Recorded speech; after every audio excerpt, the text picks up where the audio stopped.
su kuma suka ɗau niyya sun kuma sadaukar cewa za su bi wannan hanya domin su ga ɗan yaro wanda aka haifa wanda zai zama mai ceto na duniya gaba daya.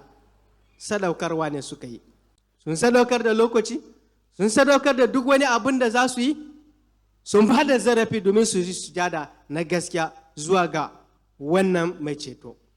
Na biyu kuma sun yi biyayya. Dalili shine idan ba su gudanar da wannan sujada wanda suka yi niyya za su gudanar ba, ya nuna cewa sun yi biyayya da abin da sako da suka samu. Duk wani abin da mutum zai yi shi yana bukatar sadaukarwa, duk wani abin da mutum zai yi shi yana bukatar biyayya. Shi yasa a wannan lokaci idan mu masu bi ba mu yi biyayya da abin da Ubangijin Allah ya bayyana ya kuma zantar mana a wannan tafiyan ba, za mu sami kanmu ta wani yanayi wanda bai kamata ba.